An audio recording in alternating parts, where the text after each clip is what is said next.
여러분 안녕하십니까? 인간과 리더십을 주제로 얘기하는 김로벨 TV입니다. 그동안 디스토피아다 뭐다 해서 불편한 말씀을 많이 드렸는데 오늘은 모두가 관심을 갖고 있고 비교적 가벼운 주제인 행복에 대해 얘기를 나누고자 합니다. 행복한 인생을 바라지 않는 사람이 있겠습니다만 특히 우리나라 사람들이 행복에 관심이 많은 것 같습니다. 행복이라는 단어가 들어간 서적과 대중가요가 굉장히 많고 행복을 다루는 동영상들은 조회수도 많이 나옵니다. 이를 뒤집어 생각하면 자신들이 행복하다고 느끼지 못하기 때문에 남들이 얘기해주는 행복에 대해 관심을 보인다고 하겠습니다. 오늘은 행복과 관련된 연구를 가장 오랫동안 한 하버드 대학의 연구 결과를 중심으로 말씀드리겠습니다. 1938년부터 시작하여 아직도 진행 중입니다. 사실 그 연구 결과를 보면 그렇게 깜짝 놀랄 만한 내용도 아닙니다. 흔히 우리는 돈과 권력이 있으면 행복하겠다고 생각하지만 결코 그렇지가 않습니다.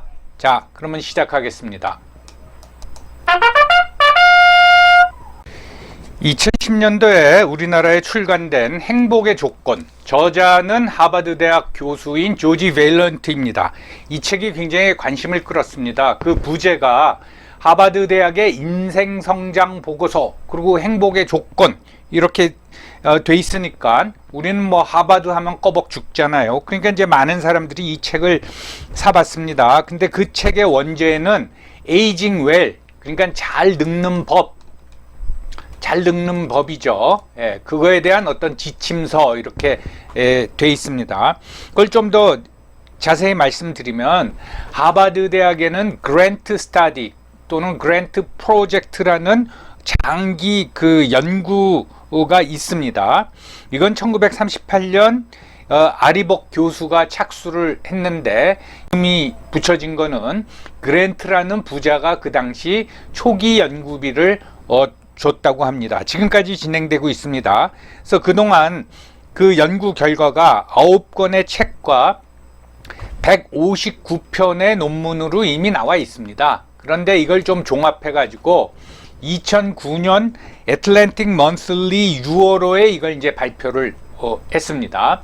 그 연구 질문은 뭐냐 하면은 건강한 삶을 결정하는 잠재 요인을 향상시키는 조건은 무엇인가? 좀 복잡하죠. 간단히 말해서 건강한 삶을 결정하는 조건은 무엇인가? 그래서 나이 들어서도 정신적으로 육체적으로 건강하면 그게 행복한 삶이라고 이 그랜트 스터디 연구자들은 이제 결론을 내리고 있습니다. 그걸 조사하기 위해서 1938년에 시작됐다 그랬죠. 총 814명을 뽑았는데 처음에는 엘리트, 집안도 좋고 공부도 잘하는 사람들을 뽑았습니다.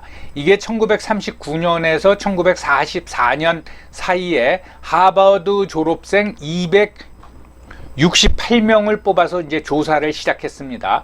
여기에는 1938년도 입학생인 존 F 케네디 대통령도 포함되고 있었다고 합니다. 그렇지만 어쨌든 1963년에 암살을 당하고 말죠. 그 다음에 이제 연구를 보완하기 위해서 IQ 140 이상인 여성, 근데 중산층 출신, 그러니까 거의 천재성을 가지고 있는 사람들이죠. 이 사람들을 90명 뽑았고, 그 다음에는 일반 사람이라고 할 수 있는 도시 저소득층 고등학교 중퇴자 456명 해서 총 814명을 추적 조사를 한 겁니다. 그걸 이제 패널 스터디라 그러죠. 쭉 이제 조사를 했는데 어떻게 하냐면 몇 년에 한 번씩 그 사람을 직접 가서 어떻게 살고 있나, 잘 지내나, 건강한가, 그거를 이제 알아본 겁니다. 그래서 결론적으로 말하면은 여기서 이제 행복의 조건 하면 어떤 조건을 갖춰야지 행복한가를 이제 알기 위해서 보는데 이 연구가 결론을 내리는 거는 나이 들 때까지 신체적으로, 정신적으로 건강하면 그게 바로 행복한 삶이라는 겁니다. 그래서 내린 결론은 뭐냐? 끊임없이 배우고 늘 뭔가를 배우란 얘기예요. 요즘 평생 교육이라 그러니까 배울 기회가 많죠. 그리고 유머를 즐기고, 너무 뭐 모든 걸 심각하게 생각하지 말고, 그리고 친구를 사귀면서 금연, 담배 피지 마라, 절주, 너무 술 많이 마시지 말아라, 그리고 가족과 많은 시간을 보내라, 이겁니다. 그러니까 끊임없이 배우려고 노력을 하고 유머러스하고 친구랑 어울리고 담배 안 피고 술 적게 먹고 가족과 많은 시간을 보내면은 나이 들어서까지 신체적으로나 또는 정신적으로 건강하고, 그게 바로 행복한 삶이라는 겁니다. 그래서 결국은 다시 말씀드리지만 신체적으로나 정신적으로 건강하면 그게 행복한 삶이라는 거예요. 여기엔 뭐 무슨 뭐 돈이나 권력이란 얘기가 안 나옵니다. 결론을 이미 말씀드렸지만 그래도 이제 하버드 대학의 인생 성장 보고서, 즉 행복의 조건, 그거의 내용을 좀 자세히 살펴보도록 하겠습니다. 여기서는 통제 가능한 7가지 변수를 50대 이전에 얼마나 갖췄느냐, 이게 중요하다라는 거죠. 여기서 통제 가능한 7가지 변수라는 게 뭔가 하면은 우리가 통제할 수 없는 변수가 있지 않습니까? 아니면 내가 뭐 부잣집 아들로 태어났느냐, 가난한 집의 아들로 태어났느냐, 이건 우리가 통제할 수가 없죠. 내가 키가 얼마 크냐, 내가 뭐 잘생겼냐 못생겼냐, 이건 우리가 통제할 수가 없는 거죠. 그러니까 그러한 통제가 가능한 7가지 변수에는 뭐 부, 명예, 학벌, 이걸 이제 뺐습니다. 그러면 그 7가지가 뭐냐? 인생을 살다 보면 어려움이 닥치는데 그러한 고난에 대처하는 자세, 그거를 성숙한 방어 기제라고 했습니다. 그러니까 그런 고난이 다가왔을 적에 좌절하거나 그러지 말고 그거를 잘 슬기롭게 극복할 수 있는 어떤 방어 기제가 이제 우리가 가지고 있느냐, 이제 이거죠. 그 다음에 인간관계. 이 인간관계는 이 연구에 의하면은 47세까지는 건전한 인간관계 또는 좋은 인간관계를 유지해야 된다라는 거죠.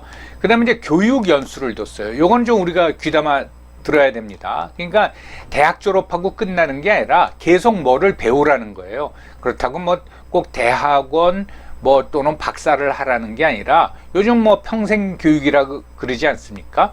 뭐 동네 주민센터 가도 외국어도 가르쳐주고 춤도 가르쳐주고 컴퓨터도 가르쳐주고 그런 걸 이제 하라는 얘기죠. 그 다음에 안정적인 결혼생활, 뭐 요즘처럼 이혼율이 높은데 뭐 이혼이 요즘 뭐 흠이 안 되지만 그래도 안정적인 결혼생활, 이혼을 안 하고 원래 배우자랑 계속 사는 것이 안정적인 결혼생활이라고 봤습니다. 그 다음에 비흡연, 특히 이 연구 결과는 45세 이전에 금연하라는 거예요. 그 다음에 적당한 음주, 완전히 뭐 금주라고는 하지 않았습니다. 그러니까 알코올 중독이 안 될 정도. 미국은 알코올 중독이 굉장히 심각합니다. 이게 사회적으로도 큰 문제고, 그 다음에 이제 의료보험 입장에서도 많은 비용이 들어가거든요. 그래서 이제 적당한 음주. 그리고 특히 이 책을 쓴 조지 베일런트 교수가 이 음주 문제를 많이 다루는데 그 배경에는 어렸을 때 아버지가 그 알코올 중독자였던 것 같아요. 그래서 이제 가정에 힘든 일이 많아가지고 이 조지 베일런트 교수는 알코올에 대해서 굉장히 관심이 크고 민감합니다. 그 다음에 규칙적인 운동을 하는데 적당한 체중을 유지해라, 이제 이 얘기입니다. 너무 뻔한 거죠. 이 7가지를 잘 통제해야 된다는 거예요. 그랬을 적에 이 50세 기준으로 봤을 적에 7가지 중 5가지나 6가지를 갖춘 사람, 뭐 7가지를 다 갖췄으면 좋겠죠. 그런 사람이 이제 106명이 나왔는데 그 중에 50%가 80세에 건강하고 행복하더라, 이겁니다. 즉 정신적으로도 건강하고 신체적으로도 건강하더라, 이겁니다. 5가지나 6가지를 갖추고 있으면 50세 기준으로, 그러니까 50세까지 이 5가지 6가지를 갖추고 있으면 80세까지는 그냥 먹고 들어가는 거예요. 그리고 이 사람들 중에서 불행하고 병약한 이들은 7.5%밖에 안 되더라, 이겁니다. 그렇겠죠. 뭐 병약한 사람이 있을 수 있겠죠. 이걸 다 지켜도 무슨 그 선천적으로 또는 유전적으로 병을 가질 수 있지 않습니까? 그런 사람은 7.5%밖에 안 되더라 이겁니다. 그리고 50세 기준으로 앞에서는 5가지나 6가지라 그랬는데 3가지 이하를 갖춘 사람은 80세에 행복하고 건강한 사람이 하나도 없더라는 거예요. 그러니까 50세 전에는 요거를 생각하면서 운동도 하고 술도 줄이고 담배도 끊고 그리고 이제 열심히 배우려고 노력하고 좋은 친구들하고 어울리고 하는 거를 정착시켜야 된다라는 거예요. 그렇지 못하면은 80세에 행복하고 건강한 사람이 하나도 없더라는 겁니다. 그래서 이 사람들은, 그러니까 50세 기준으로 3가지 이하를 갖춘 사람들은 4가지 이상의 조건을 갖춘 사람보다 80세 이전에 사망할 확률이 3배라는 겁니다. 이게 꼭 뭐 신체적으로 무슨 병이 있어서 사망한다고 할 수도 있고 뭐 여러 가지 이유가 있겠죠. 스트레스를 받아서 수명이 단축될 수도 있고. 그래서 요 7가지 여러분들 영상이 다 끝나고 요 7가지를 한번 이거 뭐 외우기도 쉽습니다. 그러니까 첫 번째, 고난에 대처하는 자세, 성숙한 방어 기제. 그러니까 이 너무 그 어려움이 닥치면은 거기에 매몰돼 가지고 너무 힘들어하지 말고 좀 여유 있게 그걸 극복할 수 있는 자세를 갖추고 있어야겠죠. 하버드 대학에서 70년 이상 장기적으로 연구했다는 연구 결과가 뭐 그렇게 우리한테 쇼킹한 건 없죠. 제가 썸네일에 그저 그런 결론이라고 했는데 그건 좀 뭐 심한 표현인 것 같고 뭐 우리가 일반적으로 생각할 수 있는 결론이라고 하겠습니다. 하버드의 연구 결과는 연구 결과고 우리가 한번 생각하면 윤한기 선생님 있지 않습니까? 유명한 가수고 키보이스 리더였고 그분이 이제 1979년인가 나는 행복합니다를 불렀습니다. 동생도 윤복희 씨도 잘 나가는 가수, 자기도 잘 나가, 돈도 잘 벌고 얼마나 좋았겠어요. 그러니까 나는 행복합니다를 불렀죠. 인기도 굉장히 있지 않았습니까? 그런데 이 노래를 부르고 얼마 안 있다가 윤한기 선생이 암에 걸린 걸 알았어요. 그래서 굉장히 심각한 암투병을 했습니다. 그러면 나는 행복합니다가 불러졌을까요? 예. 근데 하여튼 이거를 가족들의 이제 그 지원 뭐 보살핌으로 이걸 극복하고 그래서 이제 목회자가 돼서 목회 활동을 꽤 오랫동안 했죠. 아직도 기독교계에서는 그 굉장히 그 이름 있는 원로입니다. 이렇듯이 행복과 불행은 계속 반복적으로 찾아오는 겁니다. 돈이 많다고 권력이 많다고 행복해질 것 같지만은 그렇지 않다라는 거죠. 돈과 권력으로 어쩔 수 없는 불행이 찾아온다라는 겁니다. 그래서 우리나라의 어떤 행복 열풍이라는 거는 내 스스로가 행복하냐 아니냐가 아니고 자, 나 행복해 보이지? 이걸 보여주려는 거죠. 자, 나 돈 많아 행복해 보이지, 나 권력 많이 가졌어 행복해 보이지, 이런 게 아닌가 라는 이제 생각을 해봅니다. 그래서 행복과 불행이라는 거는 해피니스가 뭐냐, 어떤 상태가 해피니스냐, 그거를 따지긴 힘들고 우리가 행복하고 느끼면은, 즉 행복감을 느끼면은 그게 이제 행복한 거죠. 그래서 소확행이란 말이 있지 않습니까? 소소하지만 확실한 행복. 거기서 행복감을 느끼면 뭐 맛있는 음식을 먹었을 적에, 우연히 본 영화인데 정말 나한테 감동을 줬을 적에, 기대 안 하고 어떤 그 산에 갔는데 그 광경이 풍치가 너무 아름다웠을 적에 우리가 행복감을 느끼잖아요. 그게 이제 행복이라는 겁니다. 그랬을 적에 행복감은 강도, 즉 이가 아니라 빈도라는 거죠. 프리퀀시라는 거죠. 무슨 말인가 하면은 예를 들어서 내가 20억짜리 로또를 한 방에 당첨되는 것보다 1년에 1억 원씩 20년 동안 계속 당첨되는 게 나한테 행복감을 더 준다라는 겁니다. 내가 20억짜리 당첨됐더라고 됐다고 하더라도 몇 년 지나면은 뭐 돈도 뭐 다 써버리고 이거 뭐지 할 수 있지만은 1억 받고 이거 가지고 내가 하고 싶은 거 하고 그리고 그거 떨어질 때쯤 되니까 그 다음에 또 1억 당첨되고, 즉 강도가 아닌 빈도가 중요하다라는 거, 이 얘기는 많이 들어보셨을 겁니다.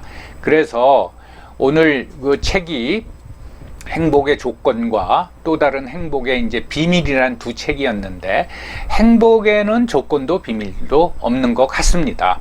왜냐하면 조건이라는 거는 통제 불가능한 조건이라고 뭐 아까도 언급을 했지만은 내가 만들 수 있는 조건에는 한계가 있는 겁니다. 어떻게 내 키를 더 크게 할 수 있겠어요? 뭐 성형수술로 내 외모를 바꿀 수는 있지만은 무슨 웬만해서는 성형수술을 잘한다고 하더라도 신체나 외모가 뭐 전지현을 닮게 하겠다, 장동건을 닮게 하겠다, 그건 불가능한 거 아닙니까? 그러니까 내가 만들 수 있는 조건의 한계가 있습니다. 특히 이제 나이가 들면 자식들이 속을 썩이면은 자식을 내가 어떻게 합니까? 그래서 이런 행복에는 조건이 있을 수가 없고, 그 다음에 비밀도 없다라는 거는 객관적, 주관적, 저 사람이 행복하냐 뭐 불행하냐, 그런 객관적, 주관적 평가에는 차이가 있습니다. 그러니까 무슨 비밀이 있을 것도 없어요. 내가 다른 사람이 아무리 불행하다고 생각하더라도 내가 행복감을 느끼면 그게 행복한 거고, 거기에 무슨 비밀이 있을 수가 있습니까? 그래서 우리가 너무 행복하는 것 같아서 제가 이제 생각하기에는 어떻게 보면 불행하지 않으면 행복한 삶이다, 그런 생각을 이제 한번 해봅니다. 저는 조지 베일런트 교수의 행복의 조건이란 책 또는 그랜트 스타디의 연구 결과를 보면서도 느끼는 게 많았지만, 제가 진짜 놀란 거는 그 그랜트 스타디입니다. 이게 1938년에 시작됐는데, 아리 벅 교수라는 사람이 어느 날 행복이란 뭐냐, 또는 늙어서도 불행하지 않게 만족스러운 삶을 살려면 어떡하냐, 이제 그 의문서, 누구나 가질 수 있는 의문서 시작을 해가지고 지금까지 왔습니다. 그러면은 아리 벅 교수는 자기가 근본적으로 가졌던 연구 질문에 대한 사실 결과를 못 봤을 거예요. 그리고 죽은 겁니다. 그리고 연구 책임자, 2대 연구 책임자가 1967년서부터 조지 베일런트 교수고, 지금은 이제 3대 연구 책임자가 되고 있고, 연구자들로 따지면은 4대가 지금 연구를 진행하고 있습니다. 무슨 말입니까? 아리 벅 교수의 제자, 그 제자의 제자, 그 제자의 제자가 아직도 연구를 하고 있다는 거죠. 과연 저도 뭐 연구를 좀 했지만은 내가 죽을 때까지 그 연구 결과를 확인하지 못하는데, 보지 못하는데 그 연구를 시작할 것인가? 그러니까 건축가가 내가 죽으면은 죽기 전에 내가 설계를 다 했는데 죽기 전에 이 집이 완성되지 않을 것 같다, 그런 설계를 내가 하겠느냐, 그런 생각이 들고, 또 하나는 그 초기 연구비를 댄 그랜트입니다. 뭐 그 당시에는 1938년에 얼마를 대줬는지 모르지만은 이 그랜트 연구소는 70년 넘게 진행되면서 수천만 달러가 들었습니다. 그러면 아리 벅 교수가 우연히 만났는지 일부러 찾아갔는지 그랜트 선생 부자였다고 합니다. 뭐 백화점 부자라고도 하고 그러는데 부자였다고 합니다. 찾아가서 그랜트 선생님, 제가 행복의 조건 또는 무슨 건강하고 건전한 노년을 보낼 수 있는 걸 연구하려고 그러는데 연구비 주십시오. 그러면 그랜트가 그거 언제 끝나요? 글쎄 모르겠습니다. 몇십 년 걸릴 것 같은데요. 돈 주겠어요? 우리 같으면은 자기가 돈 주면 그 연구 결과를 알고 싶어 하잖아요. 그거 돈 주겠습니까? 그런데 그랜트는 줬다라는 거죠. 요전 영상에서 뭐 강대국의 뭐 어쩌고 저쩌고 제가 말했지만 이게 근원적인 힘이 여기서 나오는 겁니다.